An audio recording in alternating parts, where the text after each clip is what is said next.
कोई भी फेस्टिवल का नाम हो, दिवाली, छठ, है ना, दिवाली, छठ, दुर्गा पूजा, सबके साथ क्या लगाएंगे?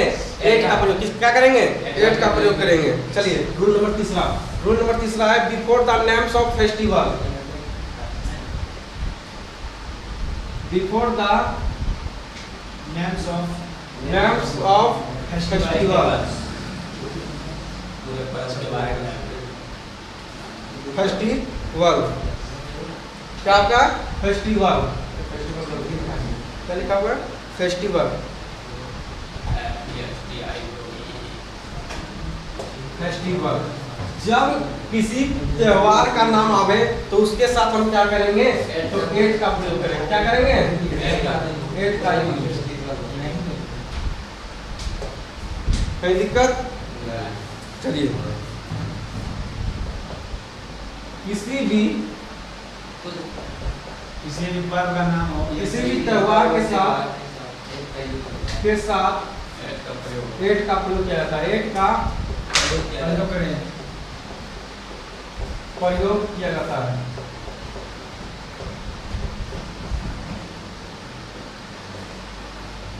प्रयोग किया जाता है। ठीक है, आगे समझ में? चलिए आगे बढ़ते हो। जैसे आपका है I meet for a Diwali, मैं तुमसे दिवाली में तुमसे मिलूंगा, है ना। I meet her at Diwali, I meet her, मैं उस दिवाली में तुमसे मिलूंगा। I meet her Diwali, Diwali मैं दिवाली में उससे मिला, मैं दिवाली में उससे मिला, मैं दिवाली में उससे मिला। I meet her Diwali. अरे मिला तिला गिला शिकवा शिकायत कुछ नहीं यहाँ पे। दिमाग रखे दिवाली है, क्या दिया हुआ? दिवाली है, यहाँ क्या करेंगे? लगा देंगे। ठीक है, आगे बढ़ते हैं। दुर्गा पूजा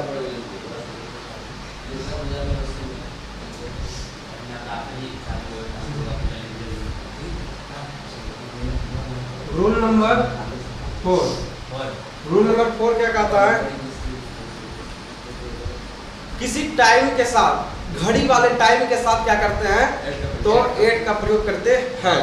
तो क्या होगा? बिफोर क्लॉक टाइम, बिफोर घड़ी वाले time, before clock time, before clock time, before clock time.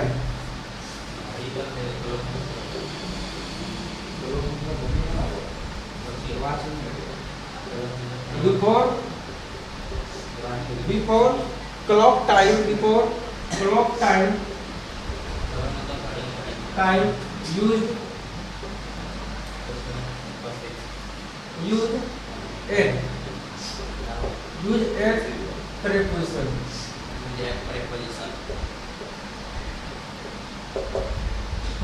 हाँ समझ में? चलिए समय के साथ एट का प्रयोग किया जाता है। समय के साथ एट का प्रयोग किया जाता है, प्रयोग किया जाता है। समझ में? जैसे I went a meet her, I went, I went to meet her. I went to meet her at 8 o'clock.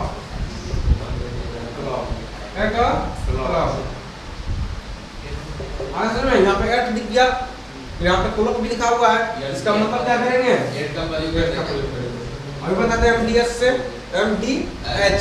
MDH, H मतलब आवर, और D मतलब डे, और M मतलब मंथ के नाम।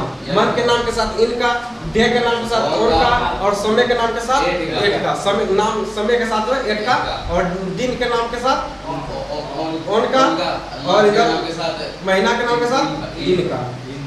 आगे बढ़ते हैं। आगे आपका क्या है? चौथा हो गया। पांचवा क्या कहा जा रहा है? To indicate the point of age. उम्र के लिए क्या करते हैं? तो एज का प्रयोग करते हैं, लेकिन पॉइंट ऑफ एज होना चाहिए, है ना। Indicate the point of age, इनकी एक निश्चित उम्र नहीं कहते हैं, लगभग 18 वर्ष का ये है लगभग, समझिए।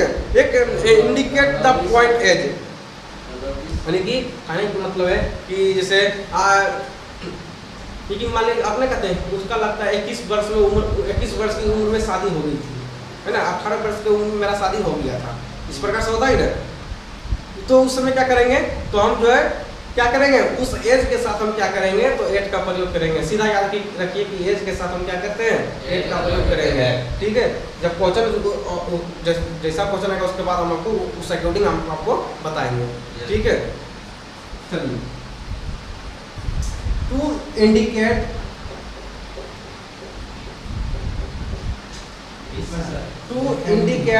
द पॉइंट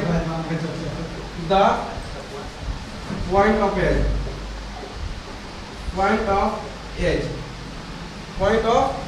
एज, उम्र के साथ एज का प्रयोग करते हैं। उम्र के साथ क्या करते हैं? एज का प्रयोग करते हैं।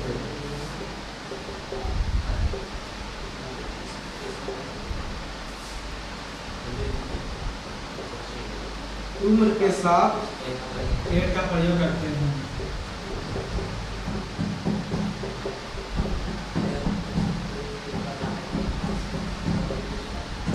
जैसे he was married,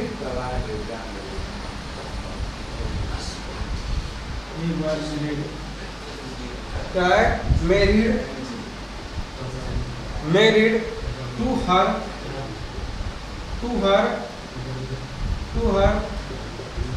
18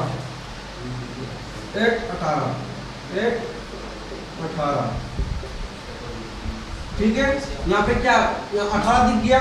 अगर यहाँ पे आपको लोग देता तो यहाँ पे 8 लगाया है ना, लेकिन यहाँ पे 18 दे दिया है और यहाँ पे आपको सीधा यहाँ नंबर आ गया 18 आ गया।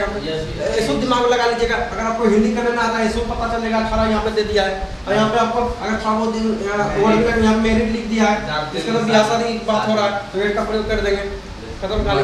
देखिए क्वेश्चन को आप ये एग्जामिनर ये नहीं देखता है आप कितना विद्वान है, ये देखता है कि आप क्वेश्चन को कितना आपका सेंस कितना, आपका जो है ये मेमोरी पावर कितना स्पीड चला था उस समय, है ना। ये नहीं देखा आप चोरी करके लिखे फलना लिखना चिन्ह नहीं देखता है। देखा जाता है कि आपकी कॉपी में कितना बढ़िया से लिखा हुआ है, कितना बेहतरीन से आप लिखे हैं, ये चीज़ देखा जाता है। आप कभी कभी देखे होंगे कि जो भोंदू पढ़ने आता है वो देखिए आपसे अच्छा खासा नंबर ले आता है। कहाँ से ले आता है? उसका नंबर, उसका कुछ ना कुछ उसके अंदर गुण होता है। क्या गुण होता है?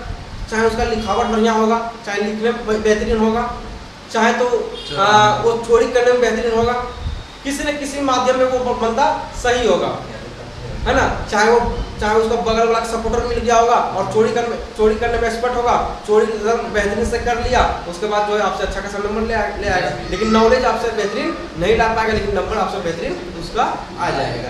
तो एक एग्जामिनर क्या ये देखा कि वो कितना विद्वान था। एग्जामिनर ये देखता है कि आपके कॉपी में कितना लिखा हुआ है, आप चोरी किए हो या नहीं किए हो, है ना, आप पढ़ के आए नहीं आए हो, उससे कोई लेना देना नहीं है। आपके कॉपी में कितना लिखा हुआ है ये मायने रखता है। इसलिए कहते हैं कि आपको कुछ आवे या ना आवे, जो प्रश्न आपको ना आवे उसको भी टच कीजिए, उसको भी जे मन से लिख दीजिए। लेकिन हाँ, अगर फिजिक्स का पेपर है तो फिजिक्स से ही रिलेटेड उसमें आप लिखिए। ये नहीं कि उसमें उर्दू लिख दीजिए, आप उसमें हिंदी का चीज डाल दीजिए, उसमें आप जो है संधि विच्छेद उसमें लिख दीजिए, है ना। आप उसमें लहना सिंह कौन था तो बोधा सिंह कौन था, है ना।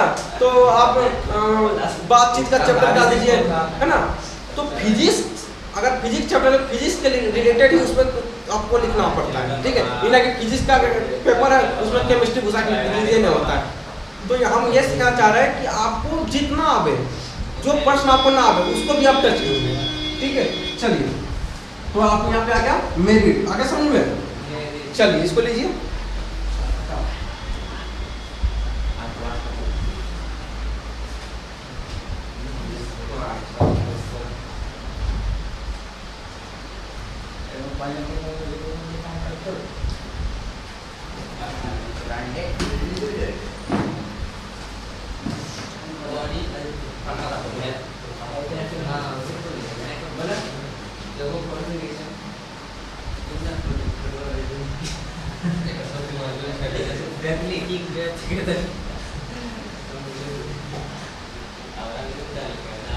चलिए आगे बढ़ते हैं।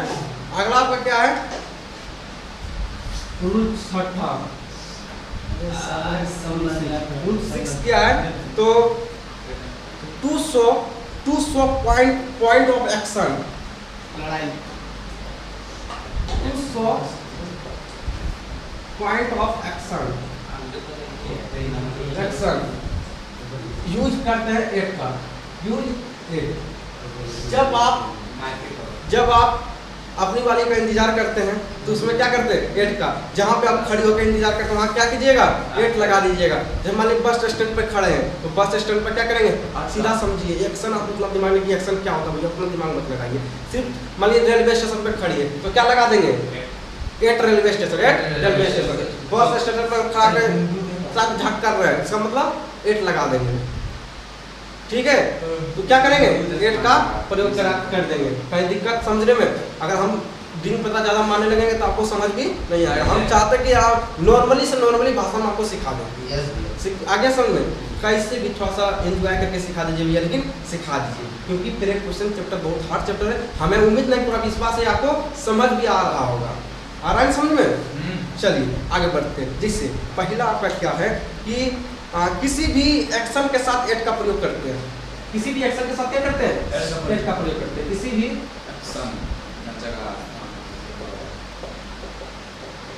एक्शन के साथ एट का प्रयोग करते हैं।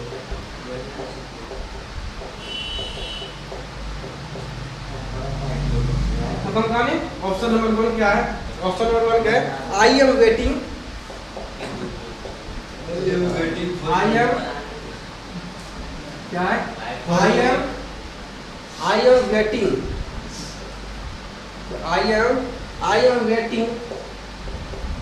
आई एम वेटिंग फॉर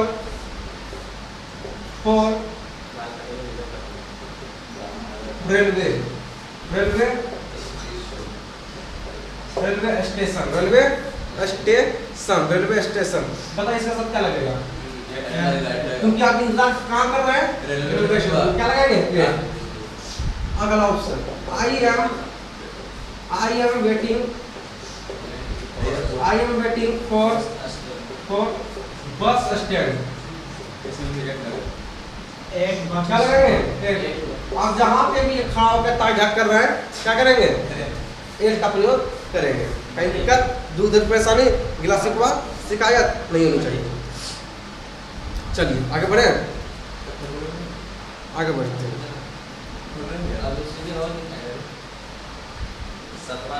चलिए आप देखते हैं सातवां पे क्या है? रूल 7वां, रूल नंबर 7वां क्या है? तो रूल नंबर 7वां आपका है before the names of small place use. Small place के लिए क्या करेंगे? स्मॉल जगह के लिए, छोटी मोटी जगह के लिए क्या करेंगे? तो एट का प्रयोग करते हैं। ठीक है, एट का प्रयोग बता रहे तो होगा क्या चीज का? इनका होगा। चलेगा, जैसे before the names,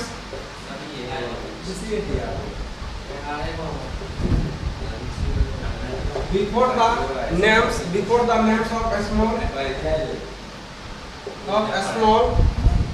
place use at, है ना? तो क्या होगा? Before the names of small place is use at. आगे समझ में? छोटे जगहों के लिए, है ना, वहाँ क्या करते हैं?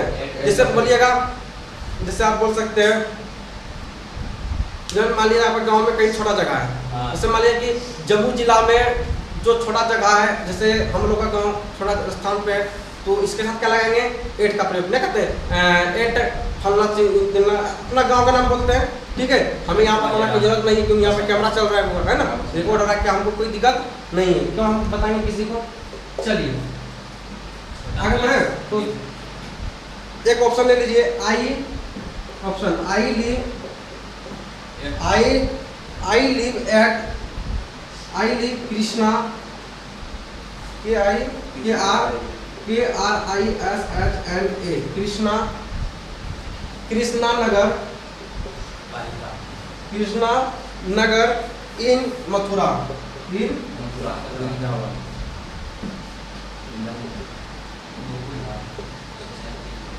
मथुरा, है ना, मथुरा। अब देखिए ये जो मथुरा है, इस मथुरा में एक छोटा सा नगर है जिसका नाम है कृष्णा नगर। तो ये बड़ा है, ये क्या है, ये बड़ा स्टेट है, ये बड़ा आपका क्या है, ये बड़ा क्या है, तो बड़ा स्मॉल प्लेस है, ये बड़ा स्मॉल प्लेस है, लेकिन ये छोटा स्मॉल प्लेस है। तो यही इंडिकेट कर रहा है कि मथुरा नगर में एक छोटा स्थान है जिसका नाम है कृष्णा नगर। तो इसके साथ क्या लगाएंगे, एट लगाएंगे। छोटे मोटे जगहों के क्या करते हैं, एट का नाम लिखा रहेगा। हाँ, नाम सब महाराष्ट्र में वो पार्ला, हाँ सब लिख देगा, सब नाम आपको लिख के देगा। तो क्या करेंगे, एट का प्रयोग करेंगे। कहीं दिक्कत, गिला शिकवा शिकायत नहीं होनी चाहिए। आगे समझ में, चलिए अगला देखते हैं। रूल ऑफ आठवां, रूल ऑफ आठवां क्या है, रूल आठवां आपका है to indicate at the point,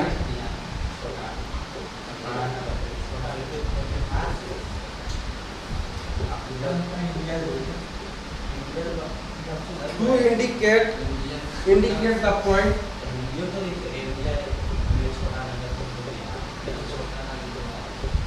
to indicate the point of direction।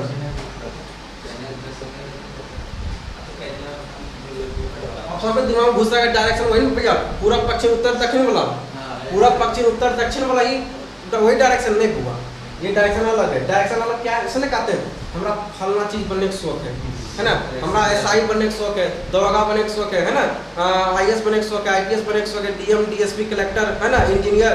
तो उन सभी के साथ क्या करेंगे, एट का प्रयोग करेंगे। वो होता है आपका एक डायरेक्शन होता है अपने का, तो मेरा ये सोच है, मेरा ये डायरेक्शन है ना, मेरा ये इस दिशा की ओर हम जाएंगे, है ना, मेरा लक्ष्य यहाँ है, मेरा लक्ष्य यही है, मुझे यही बन के दिखाना है ना, मुझे दरोगा बन के दिखाना है, मुझे डीएसपी बन के दिखाना है, मुझे आईएएस बन के दिखाना है, मुझे आईपीएस बन के दिखाना है। तो इन सभी के साथ क्या करेंगे, जो आपका ड्रीम है उनके साथ क्या करेंगे, एट का प्रयोग कर देंगे। जैसे लिखेंगे, जैसे यहाँ लिखेंगे संतोष always aims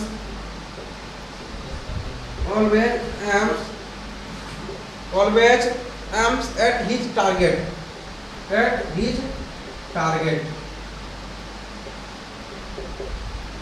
क्योंकि संतोष का जो एम है वो अपने एम पर टारगेट करता है, अपने वो एम को क्या करता है, फोकस करता है ना, उसको अपने गोल पर फोकस कर रहा है, अपना गोल पर फोकस कर रहा है। हालांकि करे या ना करे ये तो मुकद्दर की बात है ना, करे या ना करे ये तो मुकद्दर की बात है, और हम आपका एग्जांपल ना देके समझाइए तो गलत बात है ना। तो ये कहने का तात्पर्य है कि संतोष जो है वो हमेशा अपने गोल की ओर फोकस कर रहा है, अपने गोल की ओर फोकस करता है, अपने गोल की ओर टारगेट करता है। तो इसमें क्या करेंगे, एट का प्रयोग करेंगे। क्या करेंगे, एट का।